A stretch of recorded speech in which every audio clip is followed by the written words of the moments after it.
Hello class 9। आज हम अपना chapter the cell the building block of life इसको कंटिन्यू करेंगे। इससे पहले मैंने सेल के बारे में बताया, सेल के स्ट्रक्चर के बारे में बताया और सेल के टाइप्स के बारे में बताया, जो पिछली वीडियो में बता रखा है। आई थिंक आप लोगों ने कर लिया होगा, आपने पढ़ लिया होगा, और पढ़ा नहीं है तो पढ़ लो क्योंकि बहुत टाइम बीतता जा रहा है। ठीक है, तो अब जो है हम पढ़ेंगे ऑर्गेनल्स ऑफ सेल, सेल के ऑर्गेनल्स के बारे में। सेल के ऑर्गेनल्स क्या होते हैं? सेल के ऑर्गेनल्स होते हैं सेल के अंदर जो भी ऑर्गन्स होते हैं छोटे छोटे, उन्हें हम सेल के ऑर्गेनल्स बोलते हैं। अब ये सेल के ऑर्गेनल्स कौन कौन से होते हैं? पहला है एंडोप्लाज्मिक रेटिकुलम।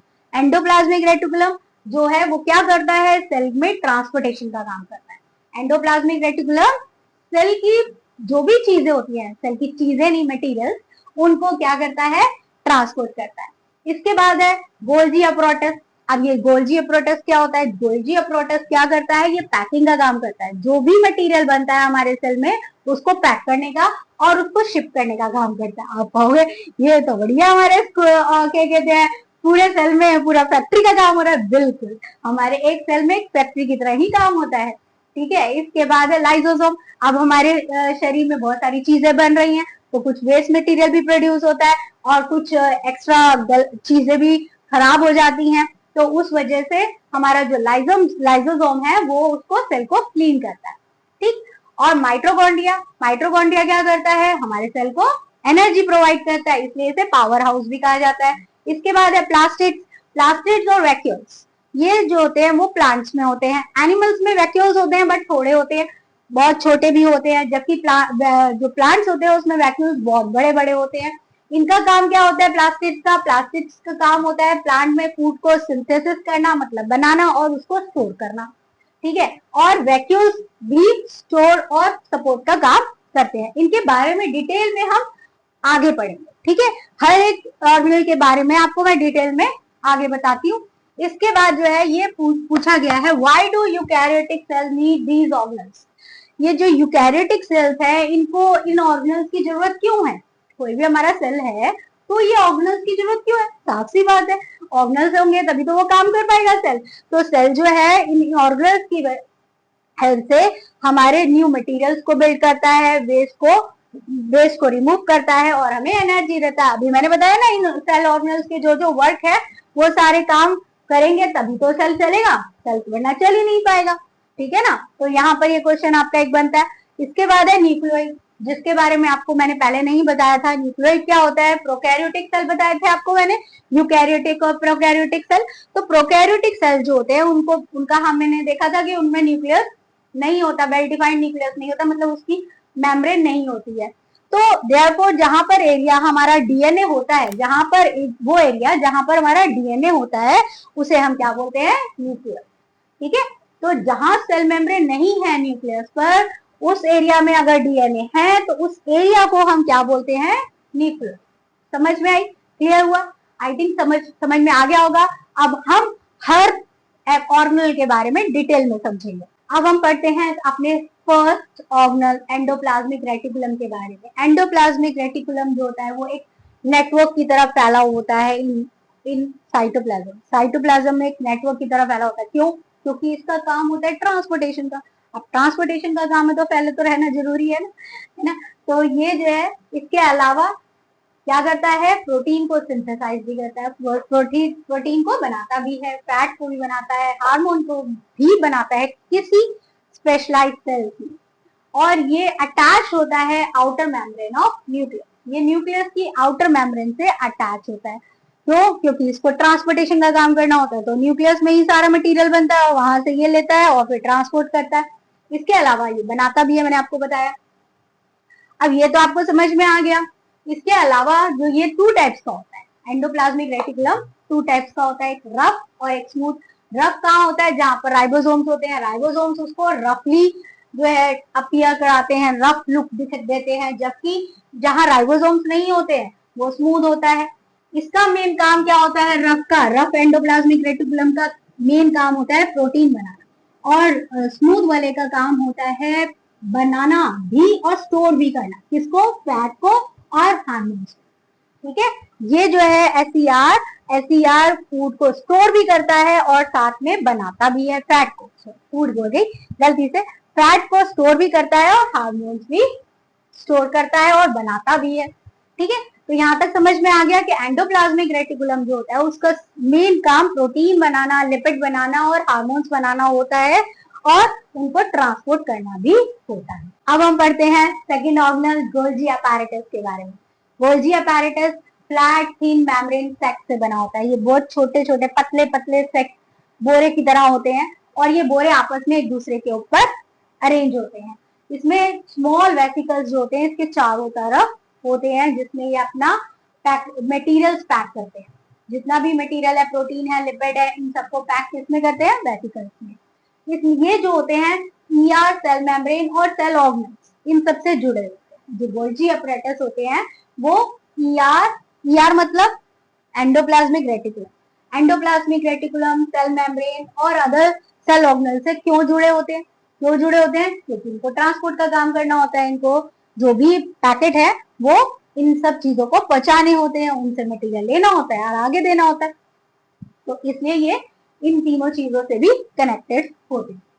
इनका मेन काम क्या होता है? काम वही जो मैंने अभी बताया। इनका मेन काम पोस्ट ऑफिस की तरह होता है। ये भी पोस्ट ऑफिस की तरह जितना भी मटेरियल आ रहा है उसको पैकेट में डालते हैं और उसको फिर भेजते भी हैं। ठीक है, तो इनका मेन काम होता है डिस्पैच करना। ठीक, जो भी चीजें आती हैं, प्रोटीन है, लिपिड है, उनको वो सोर्ट करते हैं, अलग करते हैं और उनको एक वेसिकल्स में पैकेज करते हैं और उनको ट्रांसफर भी करते हैं। इसके अलावा इनका मेन काम है लाइसोसोम को फॉर्म करना, मतलब लाइसोसोम बनाना। अब ये लाइसोसोम्स क्या होते हैं? लाइसोसोम जो होते हैं सिंगल मेम्ब्रेन बाउंड सेक्स होते हैं, मतलब ये भी एक बोरे होते हैं जिनकी मेम्ब्रेन जो होती है वो क्या होती है? सिंगल मेम्ब्रेन, सिंगल होती है और इसमें एंजाइम्स भरा होते हैं। एंजाइम्स मतलब डाइजेस्टिव मटेरियल जो डाइजेस्ट कर जाता है प्रोटीन को, लिपिड को। अगर कोई प्रोटीन, लिपिड ऐसी चीजें होती हैं जो उनको नहीं चाहिए सेल को, तो वो उसे ब्रेक डाउन कर देते हैं और उनको जो भी डैमेज पार्ट होते हैं हमारे सेल्स के उनको खत्म कर देते हैं। इन्हें सुसाइडल रैट भी कहा जाता है। क्यों कहा जाता है? क्योंकि अगर कोई सेल डैमेज हो जाए, कुछ खराबी आ जाए आपके सेल में, तो ये उसे ही खा जाते हैं। ये पूरी तरह से सेल को खत्म कर देते हैं ताकि वो सेल दूसरे सेल्स को खराब ना करे, इसलिए वो पूरे सेल को ही डैमेज कर देते हैं, पूरे सेल को ही डिस्ट्रॉय कर देते हैं। इसके एंजाइम इतने ज्यादा स्ट्रॉन्ग होते हैं। ठीक है, तो इस तरीके से लाइसोसोम जो है हमारे सेल को क्या कर रखता है? क्लीन रखता है और हेल्दी रखता है। ठीक है, तो यहाँ तक के हमारे हमने ऑर्गेनल्स देख लिए। ये दो ऑर्गेनल्स और देखे, अब आगे देखते हैं। तो अब देखते हैं माइटोकॉन्ड्रिया। माइटोकॉन्ड्रिया क्या है? Mitochondria power house of cell है। यह हमारा ऐसा ऑर्गेनल है जिसके सराउंडिंग दो मेम्ब्रेन होती है, मतलब 2 लेयर मेम्ब्रेन होती है। इसमें पहली मेम्ब्रेन होती है जो स्मूथ और पोरस होती है, पोरस मतलब उसमें छेद होते हैं। दूसरी मेम्ब्रेन जो होती है, इनर वाली जो मेम्ब्रेन होती है, वो फिंगर लाइट प्रोजेक्शन में अंदर की तरफ फोल्डेड होती है। इसे कहते हैं क्रिस्टेट। ये क्या करती है? सरफेस एरिया बढ़ा देती है माइटोकॉन्ड्रिया का ताकि वो एनर्जी को आसानी से रिलीज कर सके। It has own DNA and ribosomes. इस माइटोकॉन्ड्रिया के अपना डीएनए और अपना राइबोसोम होता है, मतलब ये अपना प्रोटीन खुद बना लेता है। इसके अलावा इसका फंक्शन आपको पता ही है क्या होता है? एनर्जी रिलीज करना। कैसे? ग्लूकोज और अदर मॉलिक्यूल्स को ब्रेक डाउन करता है और फिर एनर्जी रिलीज करता है। इस प्रोसेस को हम रेस्पिरेशन कहते हैं, ये तो हमें पता ही है। इसके अलावा ये क्या करता है? एनर्जी को स्टोर भी करता है। किस फॉर्म में? एटीपी मॉलिक्यूल्स के फॉर्म में। अब है प्लास्टिड। प्लास्टिड्स जो होते हैं वो सिर्फ किस में होते हैं? प्लांट्स में होते हैं, एनिमल्स और ह्यूमंस में नहीं होते हैं। प्लास्टिड्स जो होते हैं वो 3 टाइप्स के हैं, क्लोरोप्लास्ट, क्रोमोप्लास्ट और ल्यूकोप्लास्ट। क्लोरोप्लास्ट डबल मेम्ब्रेन, सारे हमारे प्लास्टिड जो होते हैं वो डबल मेम्ब्रेन होते हैं और ये इनका मेन काम क्या होता है? Storage and synthesis food. ये खाने को बनाते हैं और खाने को स्टोर भी करते हैं। इनका भी अपना डीएनए और राइबोसोम होते हैं, ये भी अपना प्रोटीन खुद बना सकते हैं। तो ये जो प्लास्टिड्स होते हैं, ये इनमें एक जो क्रोमोप्लास्ट होता है, क्लोरोप्लास्ट जो होता है उसमें क्या होता है? एक स्ट्रोमा होता है। स्ट्रोमा क्या होता है? सेमी फ्लूइड लाइक सब्सटेंस होता है जो जिसमें क्लोरोफिल होता है। क्लोरोफिल के बारे में तो आप जानते ही होंगे ना। क्लोरोफिल क्या होता है? क्लोरोफिल लाइट एनर्जी को ऑब्जॉर्व करता है फोटोसिंथेसिस के लिए। समझ में आई? तो मेन क्लोरोप्लास्ट का काम क्या है? क्लोरोफिल के थ्रू फोटोसिंथेसिस के लिए एनर्जी को कैप्चर करें, उसको एब्जॉर्ब करें। इसके बाद हमारा दूसरा टाइप का प्लास्ट क्या होता है? Plastid chromoplast. क्रोमोप्लास्ट क्या होता है? जिसमें डिफरेंट तरह के पिगमेंट होते हैं, अलग अलग कलर के पिगमेंट होते हैं, जैसे कि रेड, ऑरेंज और येलो।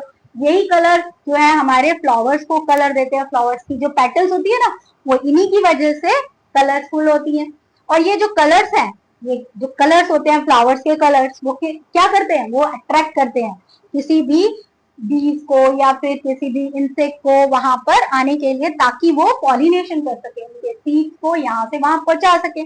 ठीक है, तो फ्रूट ईटिंग एनिमल्स भी जो है वो इसीलिए वहां वहां की तरफ अट्रैक्ट होते हैं जहां पर उनको कलर दिखाई देते हैं, अच्छे अच्छे कलर दिखाई देते हैं ना, तो वो उस फ्रूट को खाने जाते हैं, जिससे और वो सीड डिस्पर्सल में मदद करते हैं। ठीक है, इसके बाद है ल्यूकोप्लास्ट। ल्यूकोप्लास्ट जो होता है उसमें कोई पिगमेंट नहीं होता, कोई भी कलर नहीं होता, इसलिए वो कलरलेस दिखाई देते हैं। वो कैसे दिखाई देते हैं, कलरलेस। और ल्यूकोप्लास्ट जो होते हैं वो क्या करते हैं, फूड को और स्टार्च, ऑयल्स और प्रोटीन को स्टोर करते हैं। ठीक है, तो यहाँ तक आपको समझ में आ गया। अब देखते हैं वैक्यूल्स। अब देखते हैं अपना लास्ट ऑर्गेनल, वैक्यूल। वैक्यूल जो होता है वो बहुत गोल गोल शेप में होता है, बहुत बड़ा होता है, प्लांट्स में बहुत बड़ा होता है, एक ही होता है। इसके अंदर वाटर, मिनरल, शुगर और वेस्ट मटेरियल स्टोर होते हैं। इसकी जो स्ट्रक्चर होता है, ये इसकी जो मेम्ब्रेन होती है वो कैसी होती है, सेलेक्टिवली परमिएबल मेम्ब्रेन होती है, और इसमें एक वाटरी फ्लूइड होता है जिसे कहते हैं सेल। अभी मैंने बताया कि इसका फंक्शन क्या होता है, ये वाटर, मिनरल, शुगर और वेस्ट मटेरियल को स्टोर करता है, और सेल की जो शेप है उसको बना कर रखता है, उसको मेंटेन रखता है, ताकि सेल जो है वो इधर उधर ना लुढ़के। ठीक है ना, इसके अंदर के प्रेशर को भी ये बना के रखता है, वरना अगर पानी कम हो जाता है, आपको पता है ना, वाटर अगर कम हो जाता है सेल में, तो वो सेल कैसा हो जाता है, मुरझा जाता है, शुगर प्लांट जो है वो मुरझा जाता है ना। हमारे एनिमल्स में भी वैक्यूल्स होते हैं, छोटे छोटे वैक्यूल्स होते हैं जो कुछ मटेरियल्स को टेम्पररीली स्टोर करते हैं। ठीक है, इसके बाद हम देखते हैं सेल डिवीजन। सेल डिवीजन, अभी तक हमने देखे सारे सेल ऑर्गेनल्स, अब हम देखेंगे सेल डिवीजन। सेल डिवीजन क्या होता है, अब हमारा शरीर आपको पता है एक छोटे से सेल से बना। अब ये छोटा सा सेल इतने सारे सेल्स में कैसे डिवाइड हो गया, क्योंकि हमारा सेल डिवाइड होता है। पहले हमारा सेल क्या करता है, कॉपी बनाता है, अपने डीएनए की कॉपी बनाता है, और फिर उससे वो दो डॉटर सेल बनाता है, अपने एक सेल से दो डॉटर सेल बनाता है। हमारा शरीर है, हमारे शरीर में बहुत सारी जगह कट पट लग जाते हैं, कहीं भी हमारे शरीर में चोट लग जाती है, वो ठीक कैसे हो जाती है, क्योंकि हमारा सेल डिवाइड होता रहता है और नए नए सेल बनाता रहता है, तो एक तरह के ही सेम सेल बनाता रहता है। इस वजह से हमारी सारी इंफॉर्मेशन, जो हमारा डीएनए कॉपी होता है, सारी इंफॉर्मेशन हर बॉडी के सेल्स में पहुंच जाती है।